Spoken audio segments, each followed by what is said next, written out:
Hello, folks. Welcome back to World War II TV. I hope you had a good Christmas and are looking forward to New Year. But we have a little string of 3 shows over the next 3 evenings, and then another little bit after New Year. So we are continuing our look at the Battle of the Bulge, and today we're looking at an event that occurred about 12 miles east of Bastogne. And my guest, Peter Lyon, he's a director, producer, writer, traveler.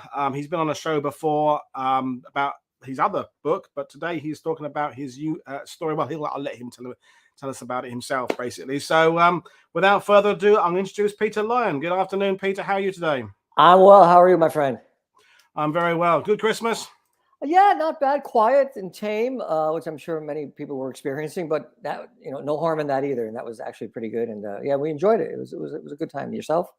Good. Yeah, pretty good. Can't complain. Excellent. Good one. So, but we're back to World War II again now. So we're just as a kind of by way of a teaser, I mentioned in the introduction there, we're talking about an area sort of east of Bastogne. We're in that weird triangle where Belgium, Germany, and Luxembourg kind of meet up. So Right. before we go back to the story of who we're going to talk about, just tell our viewers, first of all, where we're going to be. Well, we're going to this particular story as it relates to George Mergenthaler, the book, and the 28th Cavalry Recon Troop, which is what we're kind of talking about here. The story really is focused in this town called Eschweiler. And Eschweiler is a small farming village about 4 miles north of the town of Wiltz in Luxembourg. And why that's important, because Wiltz at the time was the headquarters for the 28th Infantry Division. That was where they were located in Wiltz. So this was about 4 miles to the north of that. And to give it a little bit of context, Paul, if you don't mind, I want to just sort of trip back just a few weeks earlier to the Hurtgen Forest, because that's where the 28th was engaged in the horrific fighting there. And, we don't need to go into too much detail about it. I'm sure many people know about the Hurtgen. But it was a devastating battle, an all-American battle. It was supposed to be the southern shoulder of an advance into Germany. And the Germans had more than ample time to prepare the Hurtgen for the battle that they knew was coming, because this was as they anticipated, a defense of their homeland. And so they knew this was going to be one of the key areas. The Allies figured the Hurtgen, being a 50 square mile patch of thick, dense, heavily ravined forest on the German-Belgian border, as you mentioned, that little triangle area, the Allies figured this was a particularly good place for the Germans to certainly amass troops, materiel, et cetera, for not only a defense of their homeland, but possibly a counterattack. So they thought this was an absolute must that they go into this battle, and it was an absolute meat grinder. The 28th Infantry Division spent the first 2 weeks of November there, and in a division with 9,000 guys, they suffered basically 2/3 casualties. So 6,000 soldiers were casualties of this one battle alone. And in the mid-November, they were rotated out and sent westward to Luxembourg, which at the time, and again, here's that triangle you're talking about, was known as the quiet sector, because there wasn't anything happening. Luxembourg had been liberated in September with barely a shot being fired. The Germans pretty much just gave up Luxembourg. Basically, the buildings, the cities, they were all intact. There was no real signs of war damage. This was literally the quiet sector. And so this is where they were sent for some R&R to, after this battle, to regroup, to resupply, to get men from the Repo Depot, which to beef up their ranks. And they were also, while they were there, assigned to protect the frontline border at that time, which is key for the Battle of the Bulge. So this was the 28th Infantry Division's plight.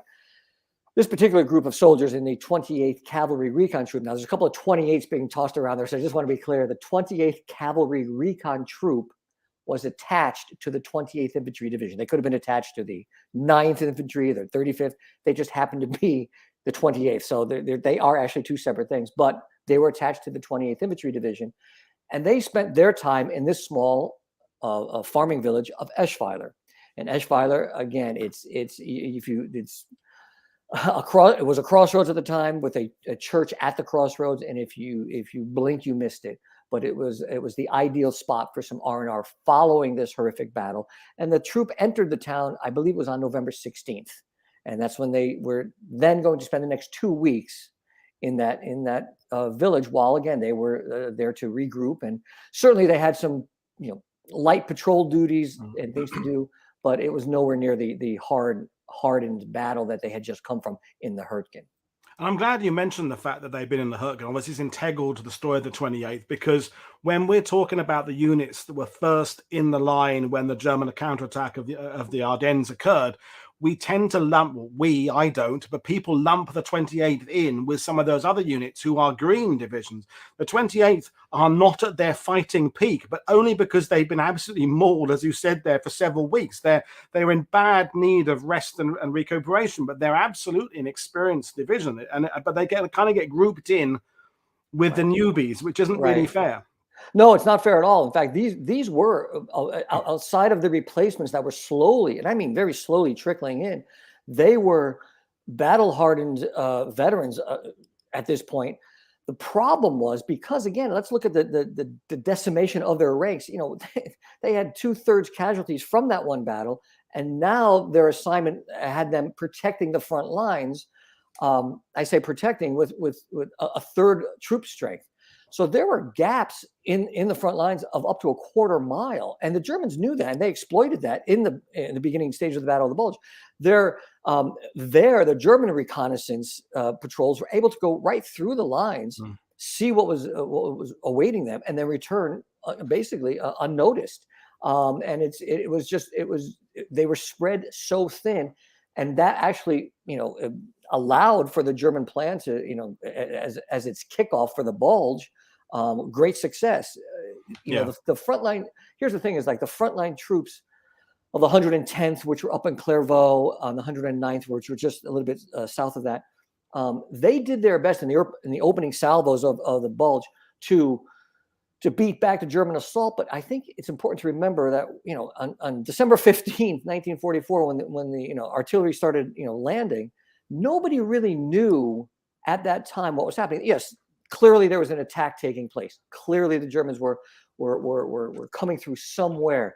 They did not know the Allies, did not know at what strength, really in what the ultimate goal was, what the positions were. They knew they were being attacked at various spots along the front. So this was a very chaotic time. Yeah. And then you can imagine, with these troops being spread so thin, communications being lost, communication lines being severed, it was an extremely chaotic time. And you're right, even though they were battle hardened and seasoned veterans, there was only so much they could do. And I will say this though, certainly in the opening days, first 2 days of the Bulge, what little they could do, and again the orders came down once they knew there was some sort of an attack and it was going to be one of some significant size. And again, they still weren't sure exactly what the size and strength of this German attack was.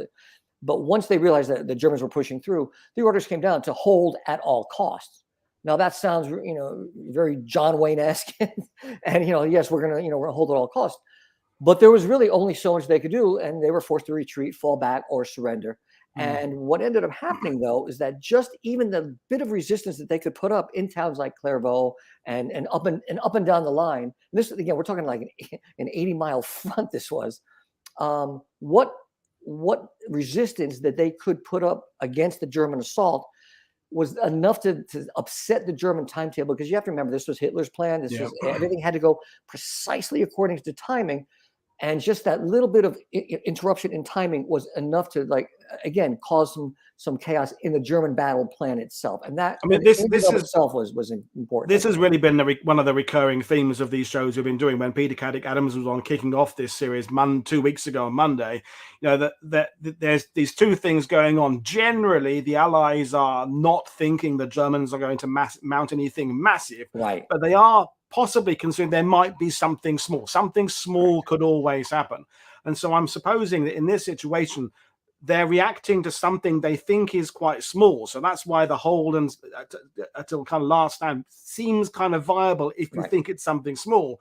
But in of course, the eventual tidal wave of what was coming at them, they weren't able to stop it. But as you said there, they were able to buy that time. And we did that on the show with John Bernstein about the 9th Air Force coming in. We did it on the show about the Iron R platoon facing the Fallschirmjäger. All these little individual actions that normally end up kind of going the German way, they buy time for everybody behind to start pulling their resources together. But anyway, we're in danger of covering the whole of the Ardennes offensive, and that's not what we're trying to do today. Right. So let's bring it right back. We've established the scene, we've established where we're going to talk about, but now we're going to talk about, you mentioned that our protagonist here, and an interesting figure, but his history goes back to the previous century. So I'm going to flash a photo up on the screen now, and you're going to tell us who this gentleman is. This gentleman is George Mergenthaler's grandfather, a guy named Ottmar Mergenthaler. Now, that name probably doesn't ring any bells to anyone, but it should, because Ottmar Mergenthaler, and if we always hear people talk about the American dream,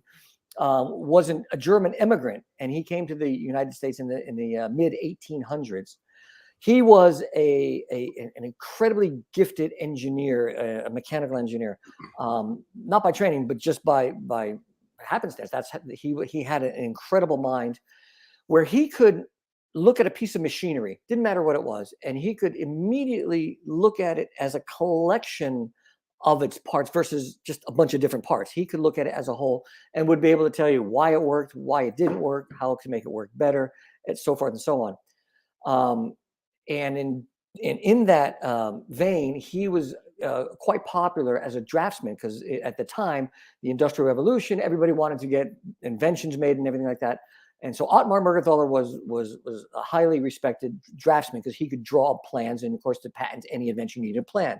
Ottmar Mergenthaler also went on to invent this machine called the linotype. And the linotype was, at that time, and again, we're talking now the last quarter of the 1800s, 1870, something like 1875, was the single greatest advance in the printing industry since the Gutenberg press. So you think about that. We're talking about the Gutenberg Bible. And no one had been able to come up with a way of mass producing quantity of printed material until Ottmar's linotype came along. Up to that point, no newspaper in the world was more than 8 pages long, because if you think about how they had to collect the news, write the news, typeset it, get it printed, get it distributed in a timely manner, anything more than 8 pages was impossible. Ottmar's machine revolutionized the printing industry. And I believe it was the New York Tribune was the first to actually put his machines to use. And it made Ottmar famous beyond his wildest dreams and rich beyond his wildest dreams. At the time of his death in 1899, he died very young from tuberculosis. He was only 49 at the time. His estate was valued at that time somewhere in the neighborhood of $43 million. Now we're talking about in 1899. Mm-hmm. George, his grandson, was born 20 years later in 1920.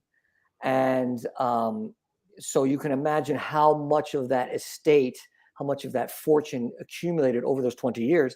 And at the time of his birth, George Mergenthaler became the sole male heir to this vast Mergenthaler fortune. Why that's important is because this is a guy that literally, and if you see on the screen, he was a handsome guy. I always think he looks like, Ryan Reynolds in a way, but he was handsome. He was smart. He was an Ivy League graduate from Princeton University, very charismatic.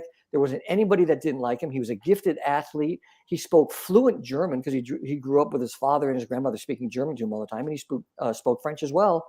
And he was rich beyond anyone's comprehension. But in 1941, when the Japanese attacked Pearl Harbor, he, like so many of his generation, wanted to do his part, and he enlisted against his father's wishes into the army. But because he was in Princeton at the time, his enlistment was deferred, and he graduated on an accelerated program in 1943 from Princeton University, and immediately was sent off to basic training at Camp Hood. And I mention this only because he insisted that he serve his time in the army as just a buck private. That's it. He didn't want any special favors. He didn't want any sort of accommodation. He wanted to be just one of the guys. And I think that's one of the more endearing qualities about George, is that he was just such a nice guy, such a genuine guy, that he didn't want any special favors. His father wanted him, to maybe get assigned to some general staff and maybe be behind the lines. George would hear none of it. In fact, when he went to Camp Hood, which is what it was at the time, not Fort Hood, but Camp Hood in Texas, he volunteered for the Tank Destroyer Division, because at that time the U.S. Army knew that the Germans had laid waste to Europe with their armor divisions, and knew that they were going to need a way to counter that. So they had began developing the tank destroyer division. It was a new thing for the U.S. Army, and George wanted to do his part, volunteer for that. But being rather tall, he could not fit, or not that he couldn't fit, but he was very cramped into a tank destroyer. And when he was in that camp, in Camp Hood, they discovered that he spoke fluent German and French, and they said, "Hang on, have we got an assignment for you?"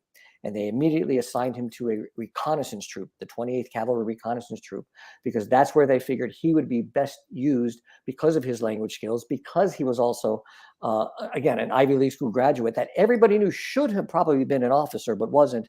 They figured his best position and the best use of him was with the recon troop, and that's where he went and was assigned. And again, being attached to the 28th Infantry Division, trained with them, went overseas with them to Wales, where they commenced their overseas training before embarking into France in July of 1944. So that was sort of the background to George's story. He was just basically an ordinary guy. What you see on the screen right now is a shot of a pub that was in this town of St. Clair's in Wales, where, again, the 28th Cavalry Recon Troop was in this town, and they spent many a night in this pub.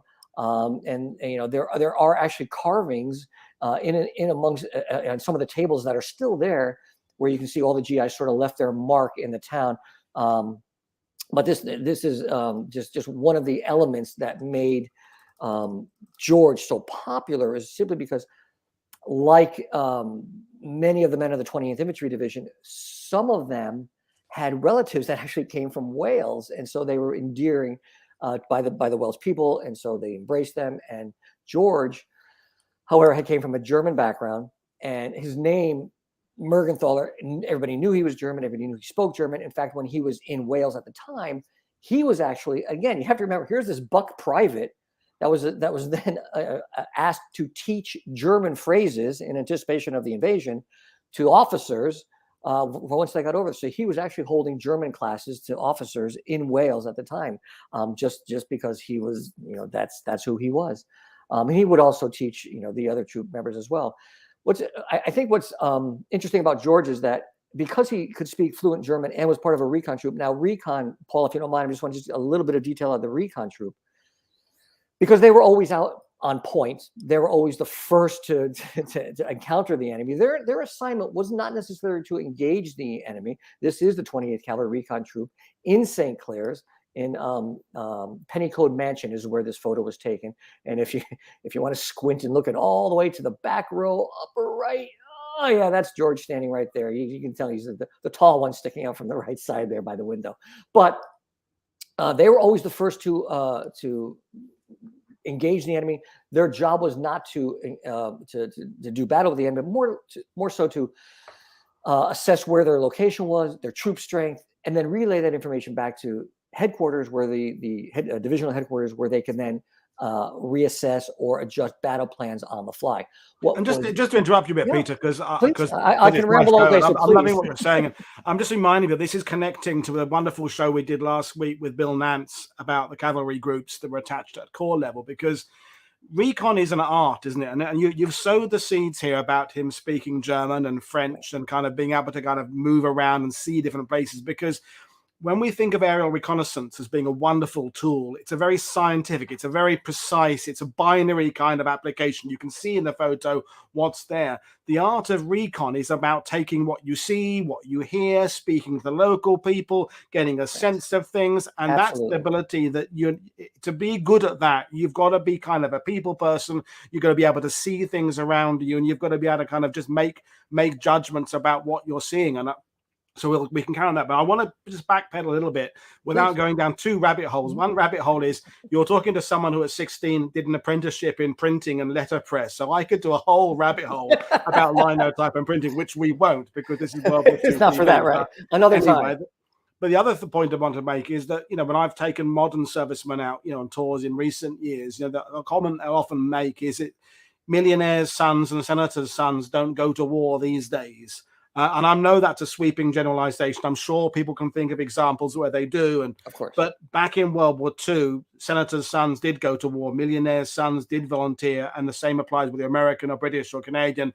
It was truly everybody in that army, and the volunteering to serve your country just because you had money in the bank didn't stop that happening, did it? No, absolutely not. And again, that was, and again, I look at this as a testament to George's character. That's yes, he could have served as a general's aide. He could have been, a captain somewhere in some, rear squad. That was not what he wanted to do. He wanted to be with one of the guys. He just wanted to be one of the guys. That's all he wanted to do. And he wanted to serve his time as one of the guys. And I think part of the reason for that is because he grew up, let's face it, a very privileged background, not spoiled. His mother and father were very careful not to spoil George. But he was very privileged. He went to the best schools.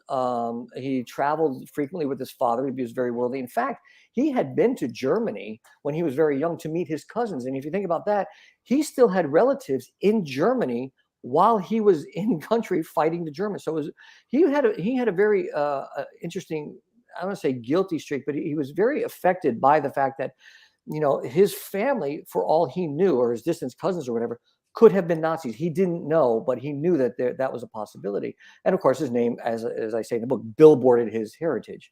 But George, again, just insisted on serving as a buck private.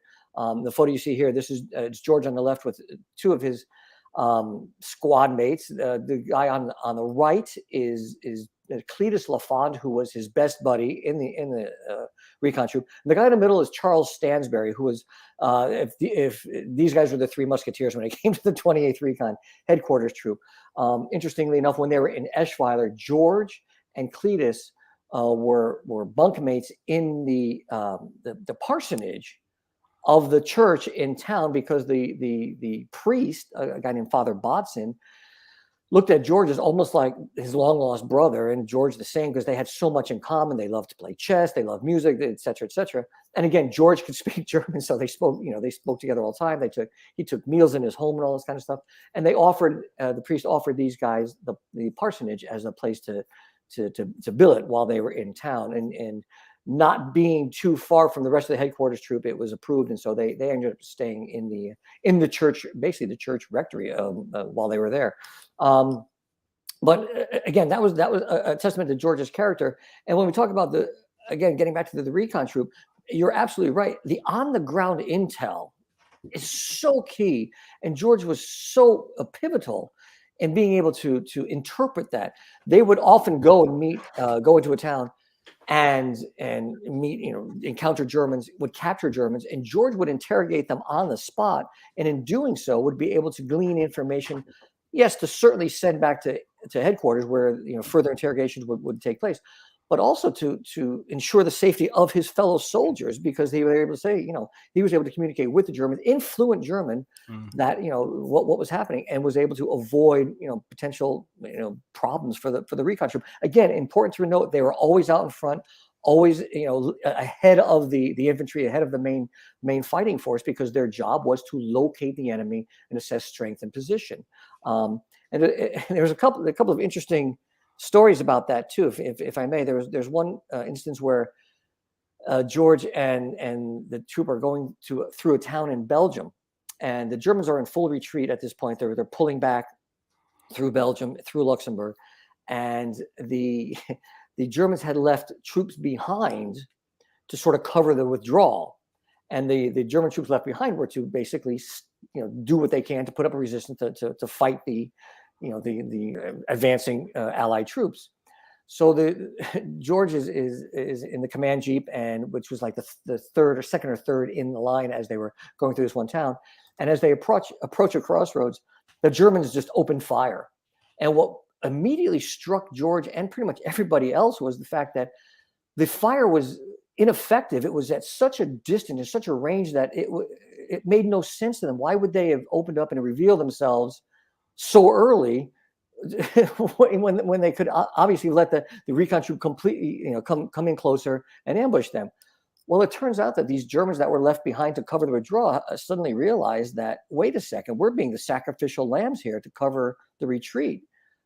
that doesn't work for us. And so what they did to save face and to say, yes, we did put up a fight, is that as soon as they saw George and the recon troop approaching, they opened fire to reveal their positions, threw a bunch of salvos over their heads, and then surrendered. So that's like just one of the, I mean, just interesting side notes is that, and the key thing about that is that's information that you can relay about not just the disposition of German units, but what their mood is, what their morale is like. And that's the, the fact that he's interviewing people on the fly as soon as they've captured them, because we can all think, where if you capture someone in the heat of battle, there's a bit of kind of shock, they've been captured, they're not maybe thinking straight. That's when you're maybe more likely to get something juicy than by the time you put them in a truck, process them back, they're bouncing along, they're thinking, right, what's my story going to be? And if you're a German NCO or an officer, you've kind of got time. And by the time you get sat down, you've kind of worked out your story. You've said, actually, I'll tell them it's 10 tanks we've got behind us, when in fact it's only one and a under repair one. So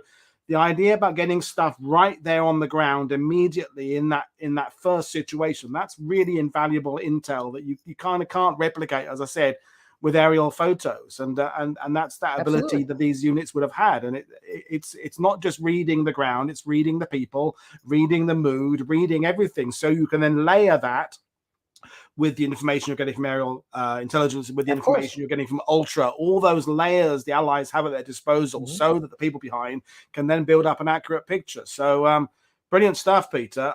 So we're talking about Jeeps, but also M8 armored cars. They're, as you said, they're not supposed to engage the enemy. They're supposed to move forward, get information, and go back. But as Bill Nance said last week, of course, more often than not, they are bumping in and engaging, and they can take care of themselves in these situations. So any other situations kind of leading up to when they end up in Luxembourg that you want to share with us?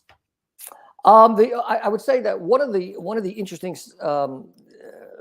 German tactics that the Germans adopted, especially with recon troops, and this was particular to the Bulge country when they were fighting through France, was that the Germans knew, I mean, they had their own recon troops out there as well, so they knew what tactics to use. And quite often they would allow the recon troops to just pass by German positions unscathed, in anticipation of the main force coming through. And the recon troop would say, hey, yeah, we just went through this crossroads, there's no problem, send up the infantry. And the Germans would wait and lay in wait, and then they would attack the infantry. And then, of course, by that time, you've just cut off the recon troop, which is now behind the enemy. So that it was something that the American recon and the Allied recon had to adapt to as they moved forward. That they again didn't necessarily trust what was happening, and they had to be very thorough and where they were going, what they were doing, and the troops they were encountering, because they did not want to again endanger the troops that they were saying, okay, everything's great, come on up now, everything's good. With particularly the 28th Recon, and I'll go back to the Hurtgen. Their position in the Hurtgen was overlooking a dam on the Rohr River, and they were basically serving as a forward observation post for artillery. That's what they were assigned to do. And so intense was the artillery at times that the recon troop, were not sure whether they were German or American artillery shells that were falling. It was one soldier called it was raining artillery near nonstop, because they were that close to the front lines, and they could see German troop movements they had a high perched position just overlooking the dam, and they could see what the German troops positions were, and they were again fearful that the Germans were going to blow the dams on the Rohr River particularly, and flood that river valley, and in doing so certainly delay the American advance into Germany. So theirs was as yes, a forward observation post, but also to guide artillery, and it was luckily the only casualty that occurred was on the last night that they were there, when they were welcoming in their replacements, and the protocol said that if you were you had to go down and meet the incoming troops and guide them up to the command post, because obviously it was dark. There was trails that were carved out, so you had to basically guide them up. And in doing so, one of the jeeps ran over a mine that they had not seen, and obviously they blew it up, and luckily no one was killed. However, there were several injuries, but that was from their time in the hurricane, miraculously, the only injuries that had occurred at that time. So it's quite remarkable when you think about it, before they ended up going to Eschweiler. Interesting, in this photo right here, I'm sorry, just in this photo right here, you can see the church, the Eschweiler church in the background, right behind the M8. And that's, again, Charles Stansberry is the driver, the M8 driver, with Cletus on the right and George on the left. This was literally in back of the church. And this picture was taken by Father Bodson while they were in Eschweiler. Which is a perfect lead into what I was going to say next, because they've just come out of this hellish campaign in the Ardennes Forest that hasn't even ended. It's kind of ended up a draw, or kind of it didn't have a conclusion that people could kind of say, well, at least we kicked some ass there. It just kind of fizzled out and then moved out. And then weirdly, they find themselves for several weeks in this, I'm not going to say kind of fairy tale village, but it's in Luxembourg, as you said. It's been liberated in September. It's kind of a different kind of architecture to what they've seen. It seems quite quiet, and they've been on the go as recon troops, because that's what recon troops do. They're always moving. They're on and then suddenly they're stuck in a very small village. Right. How different for them was that? And you say there, they were billeted in the parsonage. So what happened over those next few weeks before the Ardennes offensive happened? Well, I say for the recon troop, this was fairy tale. This was almost paradise compared to where they had been. There was nobody shooting at them. They were welcomed with open arms by the villagers.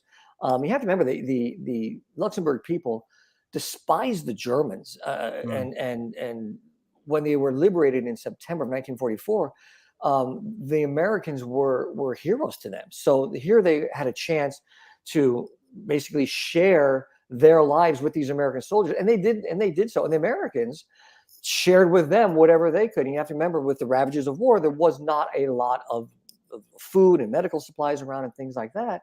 So the Americans were sharing anything they could from their rations, and also from anything they received from home.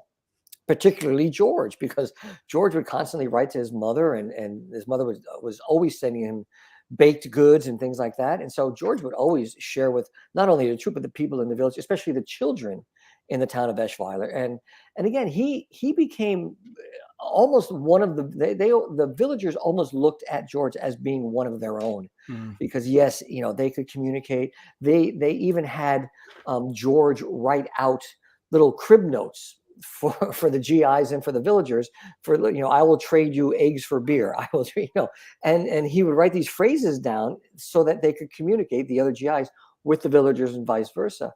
And interesting, one of the cute things is one of the phrases that he wrote down is, "No, I will not go out with you." the GIs were always hitting on some of the women in town, but it was GIs will be GIs. GIs will be GIs. And I guess also, unfortunately, in a sense, is that the people of the village are probably reinforcing the idea that the war is over. It's all going to come to a conclusion very soon. You've been through the worst, which is a sort of a feeling that's permeating up and down the Allied line. Is it's all over now, bar the shouting, and actually, as we now know, because this is Battle of the Bulge week, just the other side of the border, there are 3 Panzer armies amassing 26 divisions. What's going to be? So, they've established these little friendships there. He's doing translating. He's acting as the kind of focal point between the Americans and the Luxembourg people. And then suddenly the Battle of the Bulge happens. So how do they hear about it? Do they literally hear shells in the air first, or is it radio? How do they hear what's going on? Well, in the opening hours of the Bulge, they didn't, because again they were in Eschweiler, which was about 20 kilometers away from where the actual front lines were. So they had heard through communications up and down the line that there was and again, chaos ensued. So there's some sort of an attack.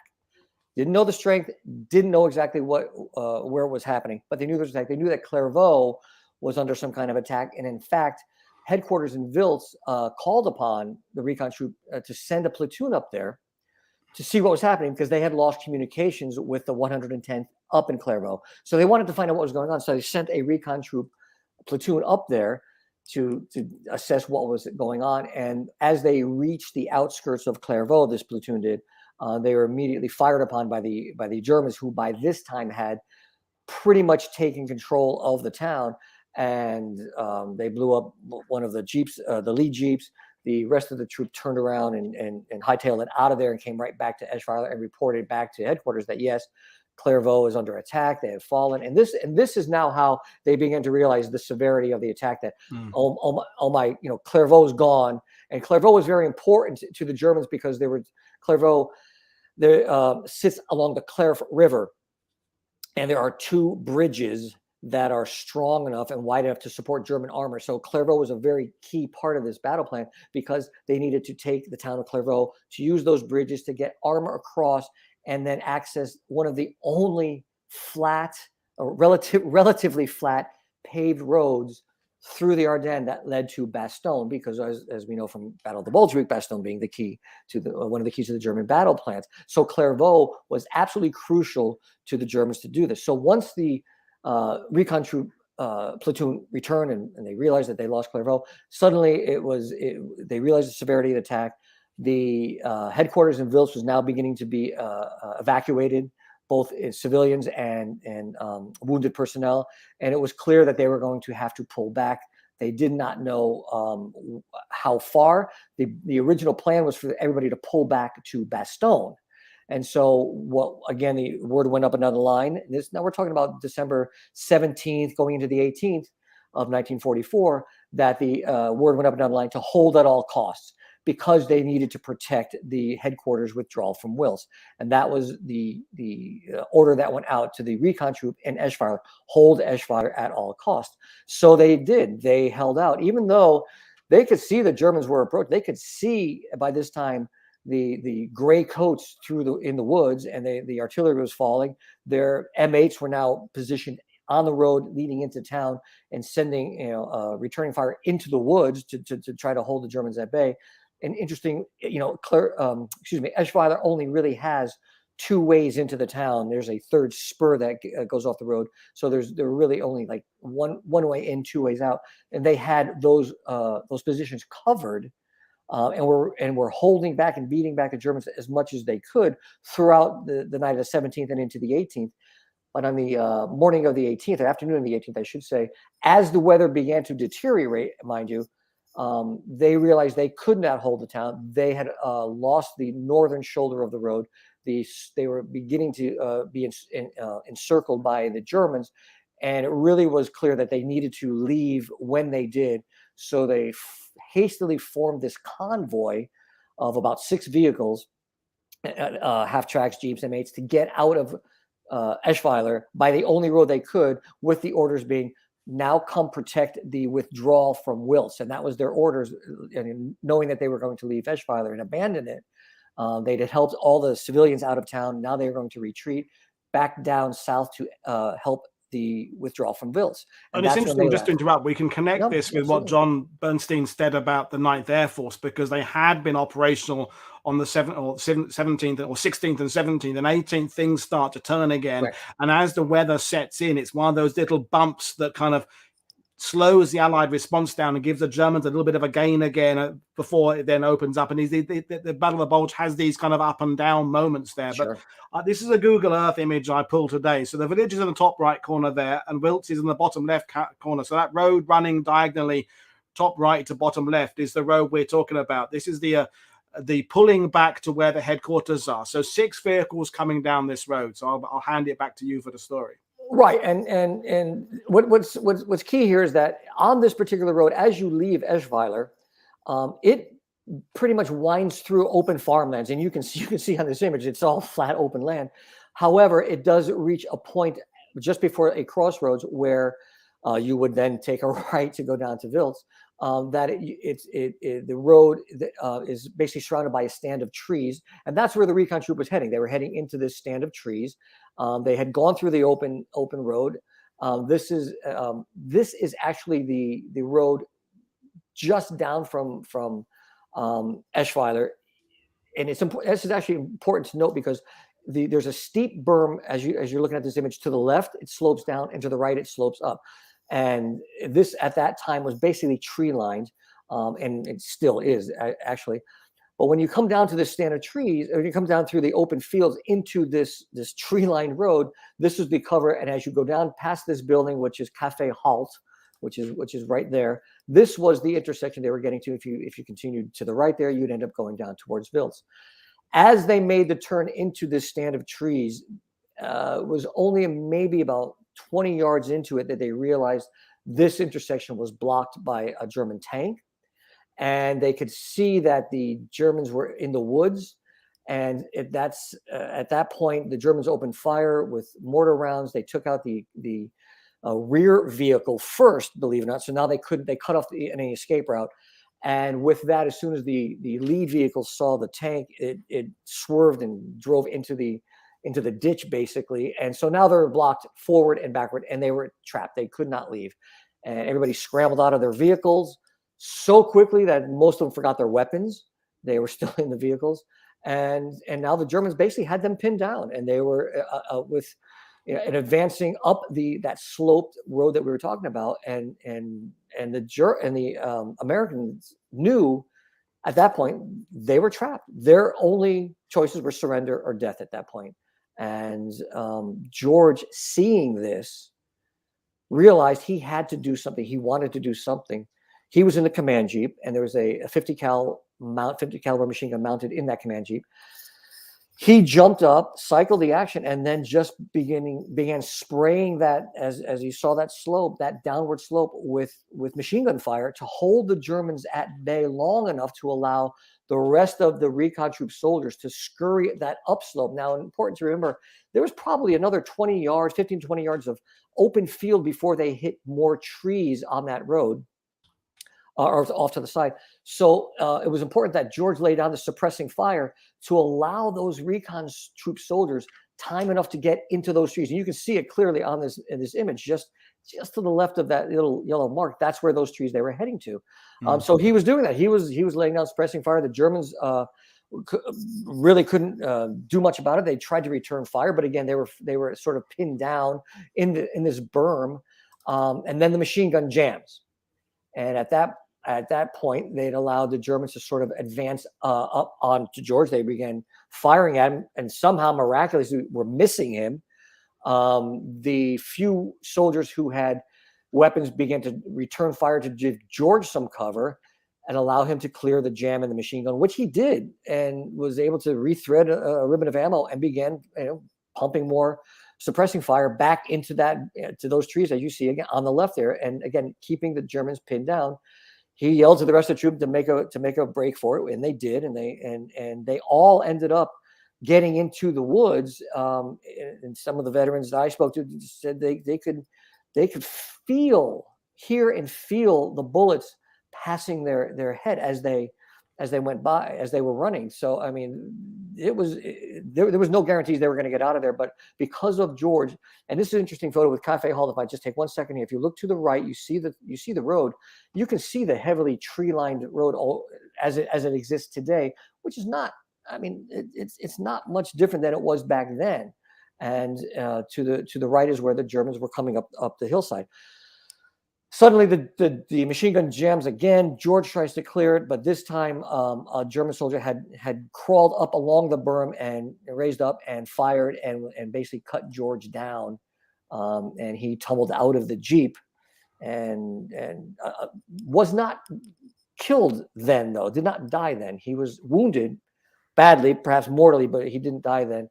But what was key here, though, is that every soldier in that convoy, except for one who was struck by the initial volley when the Germans attacked, every soldier made it to the woods, and every soldier survived the war. Some of them were captured as POWs. Others, I believe there's about 12, made it to through the woods to the Allied lines in Neufchâteau and joined up with other. It's both a classic ambush, Peter, but also a classic stand of resistance when you're facing an ambush. Both, we think of Audie Murphy on the tank in Italy. It's one of those classic situations where one guy, right place, right time, takes initiative and saves the day there. And Yes. and I want to ask a little bit about this point about the research for the book, because as with a lot of people who come on my shows, you weren't necessarily the first person to tell this story, because it became a story that was told within the unit, by the locals, within the village, what have you. But you were the one that took all the various threads and the various versions of it. And like some of these stories, it had kind of evolved a little bit.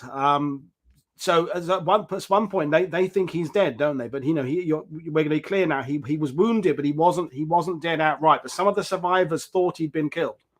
Right. Some of them thought he'd been killed. They saw him fall. But again, you have to remember, they were fleeing. They were running for their lives. They looked back over their shoulders. They saw him, basically tumble out of the Jeep and just assumed that he was dead. And so that was what they knew. It's a logical assumption to make. Yeah. Logical assumption to make. However, he was officially listed as missing in action. He was not listed as killed in action, because you have to remember, all those recon troop soldiers were fleeing. There was no after action report at that time, because they were either captured or they were on their way to meet up with our soldiers. But they just assumed George had been killed. In fact, he had survived and was taken prisoner. And again, his wounds were bad. He was shot in the neck and he was shot in the upper chest. He was most likely not going to survive any sort of transport to a POW camp or anything like that. And he was off to the side of the road. There were two other soldiers that were also captured. One was a medic with no medical supplies, and you see here, there's the sign for the monument to George Mergenthaler. He was that is the monument. This monument is actually quite a few yards from where his body was actually found, but this is where they erected the monument. Where they had taken George was a dugout where there was supposed to have been an anti-aircraft artillery piece that was to be installed, but never was. But it was a dugout, and so they were there with two other Georges. There were two other soldiers, and after the ambush and the firefight died down, a German officer had come up to the three soldiers and began asking questions of them, and of course they wanted to know, whatever information he could glean from these soldiers. And George said something to him. To this day, we still don't know what it was, but he responded to him in German. And whatever was said, the officer drew his pistol, pointed it at George's forehead, and pulled the trigger. And that's actually when George died. And the two soldiers that were with him certainly felt that they were next, but that wasn't the case. And in fact, they were ordered by this officer, to bury him. So they buried him in this artillery dugout space, very crude grave, piled it with stones. They put his helmet on top, and that was it. And then, as we know, the heavy snows, the worst snows in 40 years, hit the Ardennes and all but buried George's grave and anything else with a blanket of snow. So nobody really knew the fate of George Mergenthaler until the spring, until March of 1945, when the snows began to melt. And it was only when one of the villagers was walking up that road. Again, the Bulge we've moved on from the Bulge now. All the ground had been recaptured. The Germans were once again in retreat. Villagers were, a girl from the village was walking up the road and spotted photographs that were just sort of scattered on the road, and had recognized them as George's photographs because he had shown them to the people in town. And whether it's divine intervention or not, at that very moment, a sun ray comes out and shines on the helmet, and it catches her eye, and she realizes there's a grave there. She doesn't take any action, but she runs up to the church where Father Botzen is, and she tells him what she's found. And it was Father Botzen who came down, saw the helmet. I would say I don't want to say he recognized it as George's, because it was just a helmet with the 28th infantry logo on it, but he sensed it. He knew. He began removing the rocks. And although the face that he uncovered was heavily damaged by weather and obviously wound, he recognized George because George's mother had knitted him this green sweater for him to keep warm while he was there. And George wore it all the time under his official dress, his ODs. And when Father Botzen saw that sweater, he knew that it was George's body. And he gathered some men from the village. They They took the body. They had gotten a casket. They took the George's body and they buried it in the church cemetery, in a place of honor right at the top of the cemetery. Because again, you have to remember, they considered George one of their own. And so now the town was crushed by the fact that this was George. This was George's body. So they buried him in the church cemetery. And it was Father Bodson through the army who eventually wrote to George's parents to tell them what had become of their son, because they did not know. They still had him as an MIA. They did not know until the army found out from Father Bodson that he had been killed in action. And so that's when the Mergenthalers realized that their son had died. And it was only after they received Father Bodson's letter, and Father Bodson went into quite a bit of detail as to how much George meant to the town of Eschweiler, and the fact that he had spent so much time in this church, you see right at the Church of St. Mauritius, heavily damaged during the Bulge, that the Mergenthaler family, his mother and father, decided that they wanted to somehow repay the town of Eschweiler for taking such good care of their son. So once the war ended, I just want to interrupt because I want to kind of separate the two parts of the show, Peter, because if there was no more story, what we've just told would be a great story. I mean, it's a great story of a guy who's rescuing a convoy from ambush. That alone would be a great story. And then the body found a few weeks later. If that was it, we could end the show now and it would still be a winner. And you say this was a hero, a true hero, sacrificed himself to save the lives of others, and they all lived. And you're absolutely right. And you would be absolutely right. But there is a part two, isn't it? And it's the part two. And again, I'm just remind people, of course, it's an appropriate moment to mention that the links to Peter's book are in the description below, as is the link to Peter's website. There are other podcasts and things Peter's appeared on, other books, other projects. But yeah, the next bit is where it goes from being a look at the ground, a tactical thing about which unit was it, and it now becomes a very interesting human interest story. And it reminds me, for those who are watching the WWII 11 show we did a couple of weeks ago, that was similar story there. There's kind of the wartime part of the story, and then there's the post-war story about, you know, reconciliation, people, hands across the ocean, those kind of themes there. So I'll hand it back to you for the next part of the story. So George's parents have just finally found out what happened to their son. We must remember the fact they are wealthy, of course. They didn't necessarily want their son to go off. And they've just found out he died in a village or near a village in Luxembourg that he had been connected to for several weeks before his death. So that's kind of a nice recap there. And I'll hand it back to you. Right. And you know, also important to remember, they did not know specifically where he was, because that was, you know, army censors wouldn't allow that. But they found out, obviously, he was in this town, and they found out that he'd spent so much time in his church. George was very religious and would often help Father Bodson with mass services and things like that. And so it seemed such a natural for them as a way of thanking the town for taking care of their only son. And it's important to remember, he was an only child.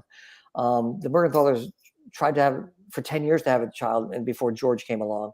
So this was their only child, and to thank the town for being so kind to their son, they offered to, despite the Marshall Plan, help rebuild the heavily damaged church of St. Mauritius. And they contracted some Belgian architects that had knowledge of obviously the architecture of the time and everything. And they restored St. Mauritius pretty much exactly the way it had been just prior to the war. And one of the unique things is that if you look at the church spire there, it's actually over the altar versus over the front of the church, which is typical. So it's just an odd sort of architecture for that particular church. But when they redid the church, the villagers decided that George meant so much to them that they would enshrine him in this church, if you will. So all the stained glass windows, which had been broken, now were replaced and became monuments, if you will, to the Mergenthaler family, to George himself, to the U.S. Army, to the country of Luxembourg. So all the stained glass windows all have different motifs, and they basically restored the church as it had been, including the hand-painted mural behind the altar, where it shows Jesus feeding the masses. And you can see it right there. Somewhere. There we go. It's right there, and it's an absolutely magnificent altar. And to the left, you see a relief of Jesus feeding the masses. And to the right, he's doing so with the help of an apostle.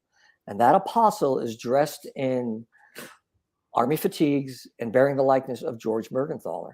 And that is why in Eschweiler and in the surrounding communities, it is known as the Church of Mergenthaler. It's St. Mauritius, but everybody knows it as the Church of Mergenthaler. And if you go there to this day, you'll see, I mean, you can still see all the tributes to George from the moment you walk in to the vestibule, and you see, you know, the relief on the wall and what the Mergenthalers donated in both money and in the phrasing that they used to as a tribute to their And is son. that a representation of the green sweater there? It is. It is actually a representation of the green sweater, and that was the point, is that they took, you know, again, it was Father Bodson who headed up the effort to have this restored, and they insisted on having George as part of this, and it actually it's tough to describe. I like to think I've done a decent job of it in the book, but it takes your breath away. It honestly does take your breath away when you walk into this church and you realize that from all accounts, it's the only church in the world dedicated to a single American soldier from World War II. And that soldier was George Mergenthaler. And this is where I think you and I are rather similar in that respect, because I live in Europe, you travel to Europe a lot. There are some historians who write about these places, and maybe they visited there to understand the battle when they were writing the book, but maybe they never have quite connected with the local community. Right. And it's those connections, I think, makes the huge difference there, because you realize that it means something different to civilians, these villages, than it does to historians. Right. There's obviously a deep connection there. The war is the connecting feature there, but the fact that they had to rebuild, the fact that they have to live in the same place, and that they have to come to terms, like the places I live in Normandy, with their places they love being both their home and also a former battlefield. They have to live in both those worlds at the same time. And you know, these are all photos inside the church, not the monument sitting there. And we can't underestimate your own involvement in this. I mean, you've not just written about this; you've been there. You've taken part in these ceremonies and things. So it's probably a good opportunity to ask you, when did you first discover this story yourself, Peter? Well, it's actually, I first came across it when I was researching my first book, American Saint Nick. And at that time, the central figure in that book, Mr. Richard Brookins, he and I were actually sitting in Wiltz in a hotel. And he had asked me, had I ever heard the story of the Mergenthaler Church? And I said no. And he goes, well, do you want to know? And I said, sure. He goes, you have your rental car? I said, yeah, it's right outside. So come on, let's go. So we drove to the church, and he took me there and showed it to me. And Paul, I have to say, again, it does take your breath away the moment you walk in and you see. I mean, it's a beautiful church, very small, but I mean, when you realize what it represents, how you know they've dedicated this to this one particular soldier, and then that sparked my curiosity. Why did this guy mean so much? And that's when I started really diving into it. And in the photo you see here, that's the mayor of Eschweiler. In 2019, the United States Congress had read the story of George Mergenthaler into their official record. And this is a copy of that official record that I was able to present to the people of Eschweiler on behalf of the United States Congress, on their behalf, for them to know that this story will always be now enshrined in the official record of the U.S. Congress. And that's important to me, Peter, that you're not just sharing the story. You're in a sense adding to the story. You're reinforcing the connections. Because people like yourself and me, who I live in Europe. We travel a lot. We think it's obvious that there are connections between peoples of Luxembourg and France and Belgium and the people of the USA or Canada. But actually, someone has to be the one to set these things up. Someone has to set these twinned villages systems, or these associations. I'm thinking of all the dozens of ones I know of here in Normandy. They only work if someone bothers to do that groundwork and set these things up and form websites and create these links and get these things started there. So that's that thing that I admire you, because you're sharing great history, but you're also adding to the story by keeping it going for future generations. So, I mean, it must be a bit, we could go back to COVID again. Not being able to travel to these places the last couple of years must have been somewhat frustrating for you. Oh, very much so. I enjoy engaging with people, especially related to these stories and telling these stories, because I always feel that, the further we get away from that time, and with veterans dying off, this time becomes more and more obscured. And so, certainly people learn about the broad brushstrokes of the Battle of the Bulge or the Normandy invasion, and they learn about it in schools, but in a very broad sense. And I think what I think is important to connect generations is the individual stories that we can use to do a deep drill, if you will, from the people who were there, what they experienced, what they went through. And if in some small way that the story of George Mergenthaler does that, and again, as you said, we could have stopped it right there and said, this is the story of a hero, a guy who sacrificed himself to save others. And again, everybody he saved lived and survived the war. There are families in existence, generations, that probably have no idea of the sacrifice that allowed them to even be. And I think it's important to just tell these stories as much as possible, so that we keep that connection alive, that we keep that thread going, so that people understand that this was a time that we think times are tough now. I mean, there was an entire world at war, and there was, as you say, everybody was playing their part. Everybody did their role. I played their part, and for people there in Luxembourg, Belgium, etc., France, all. The war was fought on their soil, and they don't forget. And they don't forget sacrifices that were made for their freedom. And to this day, every year they honor George Mergenthaler and the rest of the soldiers every year at the time of the Battle of the Bulge and other times as well, just to keep their memory alive. And I think that's important. And yeah, I think COVID really put a damper on all of that, which is sad, but hopefully that will be remedied soon. I would hope, anyway. And this is why I love bringing this series of shows, because we can look at it from that big point of view with like the 9th Air Force, or we looked at our armored cavalry, and we looked at the 4th Armored Division, and then the WWII 11 was about 11 African Americans killed in a day. It's about one guy essentially, and because when you're advertising the Battle of the Bulge, as some shows do, as being the largest land war the U.S. Army ever fought in, which it is, it all can just become a list of divisions against a list of other divisions, and those maps. And the realization is that we going back to the beginning there, those 2 days of incredibly fraught, complicated action at the beginning.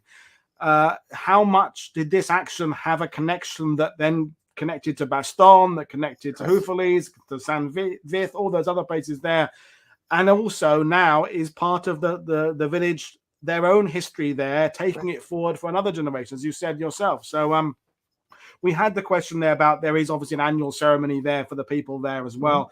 We could leave it at that, but I think just to sum things up, when you've done, the 2 books you've done that I've covered with you, the other thing you're setting yourself a rod for your back is that you've now got to find stories for the future that are kind of as cool as these ones. And it's like you kind of peaked too early, Peter, in a sense. You've now got to find something else. What's next for you? Well, actually, what's happening right now, it's funny you should mention that, is that both books are being translated into Dutch by a publisher in the Netherlands, and so both stories will be readily available next year in Dutch to Belgium and the Netherlands. So I mean, that's again another I don't want to say market, but again, it's opening up these stories to yet another audience that probably didn't know them, couldn't know them. So right now the push is to say, hey, here are these stories, get to know them. These are important, moments in history. And what I to your point though, I think what I think is, I want to stress is that yes, these are individual stories, but they're pinpointed in these moments in time. Battle of the Bulge, the Normandy invasion and things. And I think, certainly for me, I wanted to respect what was going on everywhere around at that time to sort of lay the groundwork to these stories. Yeah, I could have just sat there and just written a story about George Mergenthaler, but I think it was important to put it into the context of everything else that was going on at that time in the battles, in what was being fought, why they were fighting it, what was happening, who was fighting in what particular region, and why. And I think when you do that, it certainly helps convey a broader sense of the story. But again, I think it takes the broad stroke story and also then kind of ferments it down to the individuals that partook in these battles and the efforts that they made. And I think that's important to remember. And yes, this was a story of the ultimate sacrifice and beyond. And I think that's important. No, definitely. And I'm very pleased that your books are going to be available in Dutch, because it's another recurring theme on this channel is that there are books written by French, Belgian, and Dutch authors in their respective languages that don't make it into English. And conversely, most books in English by Peter Caddick-Adams and the others don't make it into French and Dutch and Swedish and Norwegian. We could go on there, and it's important that we spread ourselves across, and that the different ways of looking at the war through these nationalistic lenses are shared with each other, so we get a greater view of things and a greater understanding of it. So yeah, amazing stuff. It's a fantastic show to be part of this week here. So I'm just going to remind people what we've got coming up tomorrow. I'll come back and say goodbye in a second. So folks, tomorrow we are looking at the medical units attached to 4th Armoured with a Dutch guest. So another European connection there tomorrow. So that's tomorrow's show. And then the following show, the day after, we're talking about smashing Hitler's Panzers. Steve Zaloga's coming on to talk about his book, where the demise of the 12th SS in the early days of the Ardennes. That'll be 2 fantastic shows coming up. I do want to remind you that this week's series of shows is sponsored by Battle Maps US. And just while I've still got Peter, I'm going to play you the quick 19-second promo again. Don't forget, if you go to Battle Maps US website and use World War II TV as a promo code, you get a discount. So I'm going to play that promo and then come back to you in a few seconds.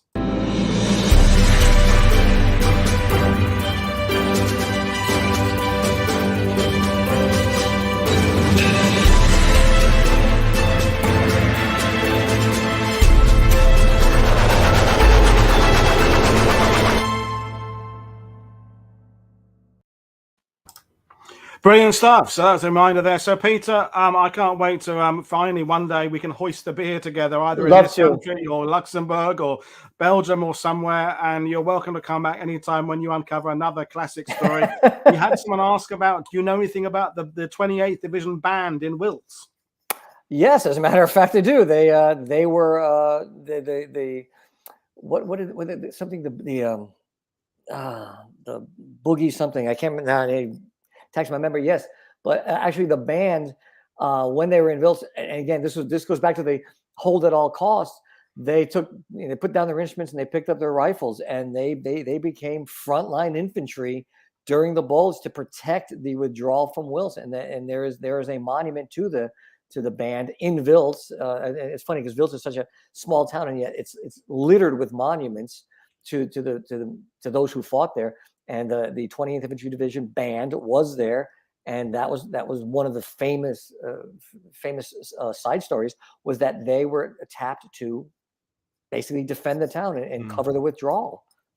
And again, we could the number of these additional stories that we could cover. I mean, there's so many people doing some great work. And as you said there, Susan, you who's watching today, when you go to this part of Belgium, as you say there, you stop and look at a monument in one town. You go to Netflix, there's a monument there. Then there's another monument. Each one is worth researching. Each one is worth another book to buy, another thread to understand. And you realize that you could literally devote your entire life to understand the Battle of the Bulge and die before you get anywhere to get grips with it. It is, as we said, a massive campaign, but it comes down to these individual stories. So again, I want to thank you very much for sharing it with us. And I want to thank you for having me.